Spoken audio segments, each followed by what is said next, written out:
बोले 3,9 महामुन राजाओं की जिनागम पर चर्चा चल रही थी कि भगवान कौन होते हैं, भगवान कैसे बनते हैं। मैंने पिछले दिनों में बताया था कि भगवान कौन है, जिनसे हम विपरीत हैं। हमसे वो विपरीत नहीं है, जिनसे हम विपरीत हैं वो कौन है, भगवान है। और हम में और भगवान में ये विपरीतता क्यों आ रही है? क्योंकि हमारे साथ में 8 कर्म लगे हुए हैं। अब इन कर्मों का क्षय होकर भगवान बनते कैसे हैं? तो इन 8 कर्मों में से एक कर्म सबसे ज़्यादा पावरफुल है। अगर वो है तो शेष 7 हैं, और अगर वो हट जाए तो फिर शेष 7 का भी ज़्यादा दिनों तक अस्तित्व नहीं बचता। वो कर्म है मोहिनी कर्म। मोहिनी कर्म जिसके 2 पार्ट बताए थे, एक हमारी श्रद्धा को विपरीत करता है और दूसरा जो हमें ये श्रद्धा तो होने देता है कि देव साज गुरु ही मेरे हितकारी हैं, लेकिन उनके मार्ग पर चलने नहीं देता।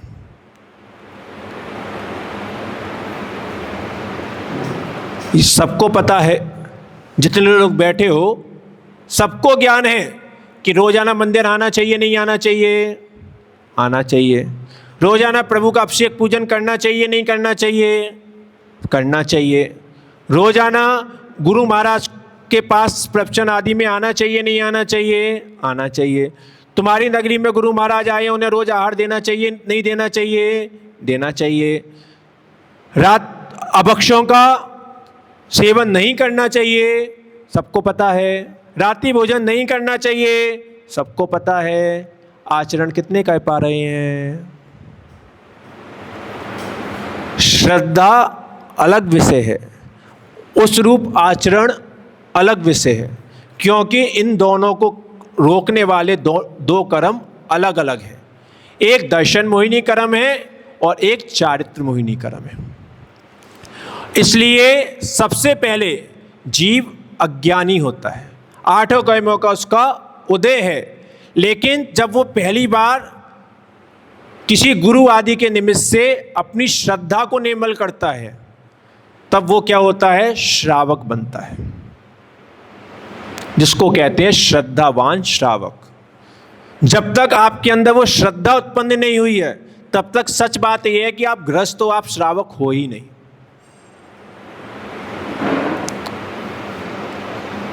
क्योंकि पाक्षिक श्रावक होता है, यानी कि जो जिनेन्द्र देव का पक्ष रखता है कि जो जो जिनेन्द्र देव ने कहा है सच वही है, सही वही है, लेकिन बस मुझ पर नहीं हो पा रहा। ठीक है ना? तो वो क्या करता है? अपनी कमी को स्वीकार करता है। पर यहां से उसका क्या शुरू हो जाता है? मोक्ष मार्ग शुरू हो जाता है। मोक्ष मार्ग पे कदम रखने योग्य हो जाता है। तो सबसे पहले क्या होता है? वो सबसे पहले श्रावक बनता है, जैसे कि आप लोग हो। ठीक है ना? फिर वही श्रावक जब निरंतर गुरुओं की वाणी सुनता रहता है, निरंतर स्वाध्याय करता रहता है, रोजाना जब उसके चारित्र मोहिनी कर्म के ऊपर चोट पड़ती है, क्योंकि रोजाना गुरु महाराज उसको लताड़ते हैं, रोजाना माँ जिनवाड़ी उसको लताड़ती है कि कहाँ पड़ा हुआ है, कितने दिन और रात को खाएगा, कितना अभक्ष भोजन करेगा। तो जब उसको रोजाना लताड़ना पड़ती रहती है, तो धीरे धीरे फिर वो क्या करता है? अपने चारित्र मोहिनी कर्म को भी जीतने का उपाय करता है, और फिर वो क्या करता है? प्रतिमा आदि रूप व्रतों को धारण कर लेता है। 1 प्रतिमा, 2 प्रतिमा, 3 प्रतिमा, अधिकतम कितनी प्रतिमाएं होती हैं? 11 होती हैं। चुल्लक जी के पास कितनी है? 11 प्रतिमाएं हैं। ये श्रावक की उत्कृष्ट स्थिति है, और इनसे अगर एक लेवल और ऊपर कर दिया जाए तो एलक, छुल्लक और एलक, ये उत्तम श्रावक, दोनों ही उत्तम श्रावक कहलाते हैं। यहां तक श्रावक धर्म का अंतिम सीमा हो जाती है। ठीक है ना? तो सबसे पहले अज्ञानी था जो भोगों में लीन था, फिर वही थोड़ा सा श्रद्धावान हुआ, फिर आपकी कैटेगरी में पहुंचा, फिर उसी श्रावक ने धीरे धीरे प्रतिमा रूप आदि व्रतों को धारण किया और वो इस स्थिति में पहुंचा। फिर इस स्थिति के बाद फिर अगली स्थिति कौन सी है?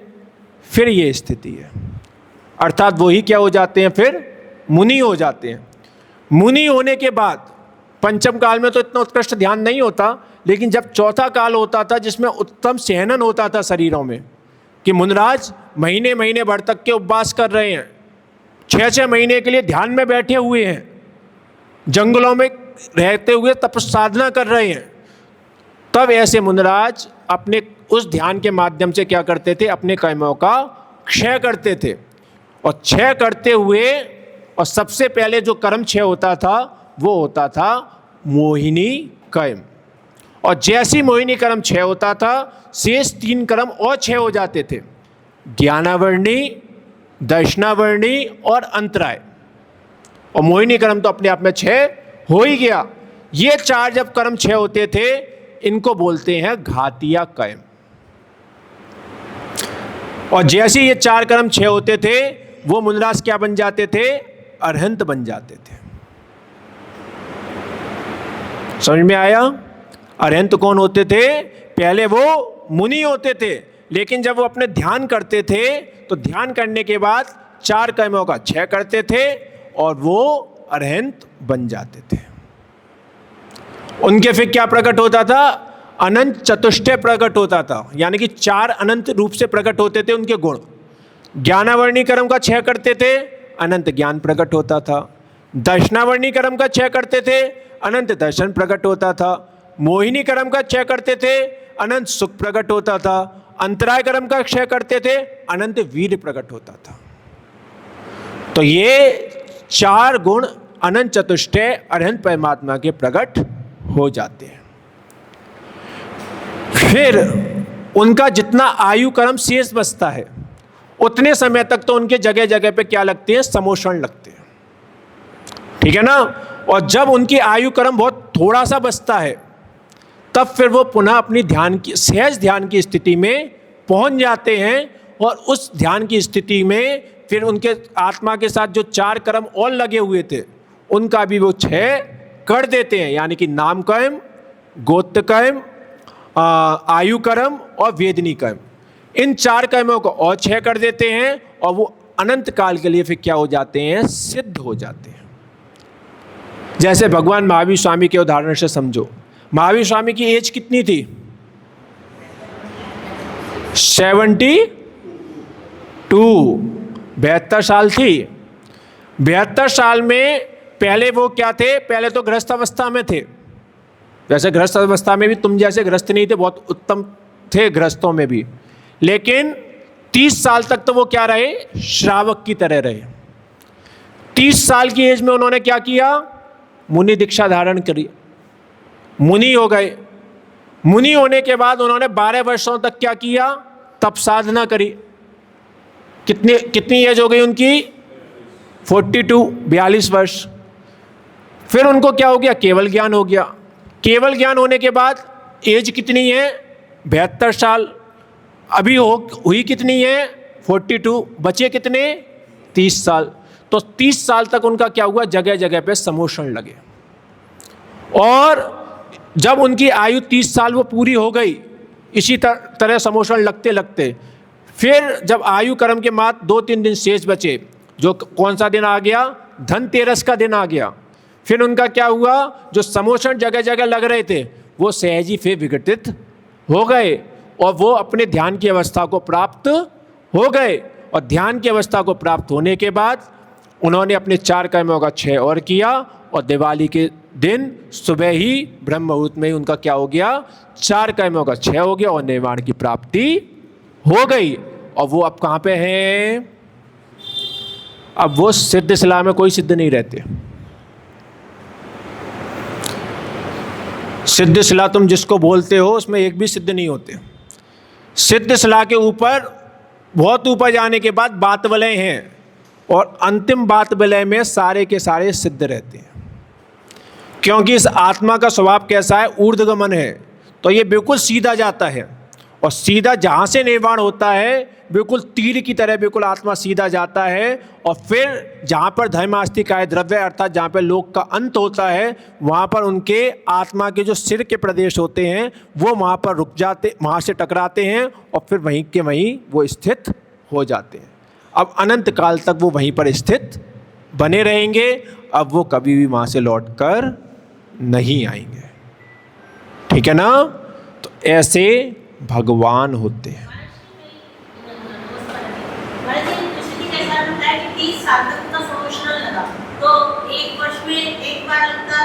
नहीं, उनका समोषण कभी रुकता ही नहीं है। अर्थात यहाँ जहाँ पर जीवों का पुण्य होता है, जैसे मान लो तुम्हारे मुरादाबाद का पुण्य हुआ, उनका मुरादाबाद पद विहार करते हुए वो आएंगे, मतलब आकाश से गमन होता है, आकाश में गमन करते हुए यहाँ पर आएंगे। यहाँ पर आएंगे, सौधर्म इंद्र की आज्ञा से कुबेर तुरंत समोषण की रचना कर देगा, क्योंकि वो देवों के द्वारा बनाया जाता है, इसलिए तुम्हारे जैसे वहाँ पे समय नहीं लगता। अंतर मुहूर्त में ही उस समोषण की रचना हो जाती है, उस पर भगवान आके उपदेश देने लगते हैं। अब तुम्हारे मुरादाबाद के जीवों का जितने समय का पुण्योदय होगा, 15 दिन, महीने भर, 2 महीने, 6 महीने, जितना आपका पुण्य होगा, उसके बाद में फिर किसी अन्य स्थान पर उन जीवों का पुण्य विशेष हुआ तो फिर भगवान अपने समोषण से फिर उस दिशा में विहार कर देंगे। यहाँ का समोषण विघटित हो जाएगा, दूसरी जगह पे जाके समोषण लग जाएगा। वो वाला समोषण वहीं के वहीं विघटित हो गया, जहाँ पर वो नई जगह पहुँचे वहाँ पर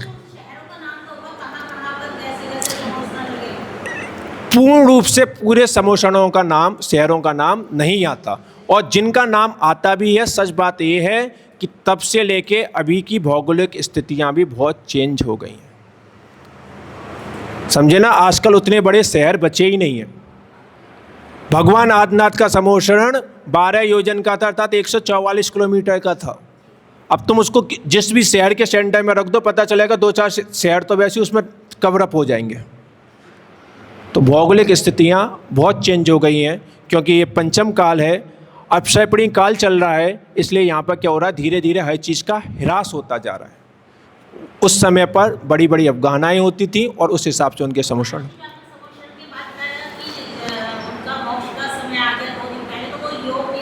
हाँ हाँ,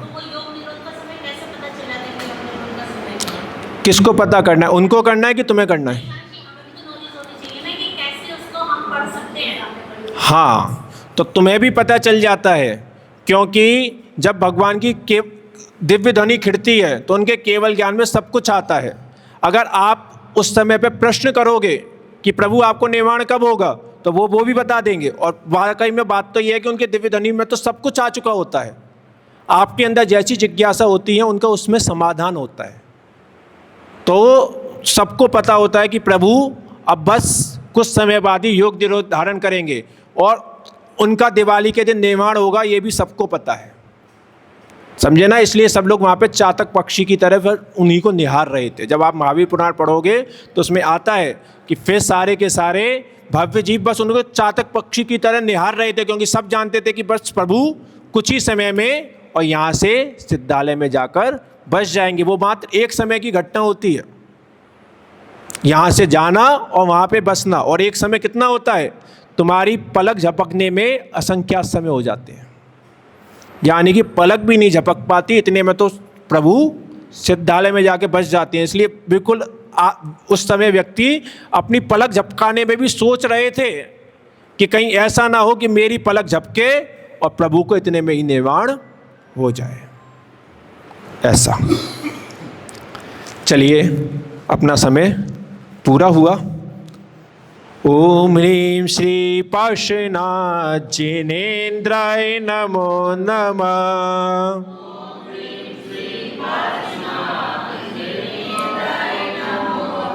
ओम ह्रीं श्री पार्श्वनाथ जिनेन्द्राय नमो नमः।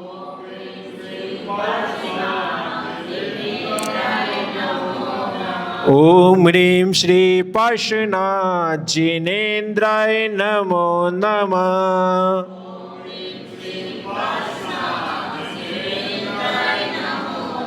जय बोले देव का जय श्री पार्श्वनाथ भगवान की।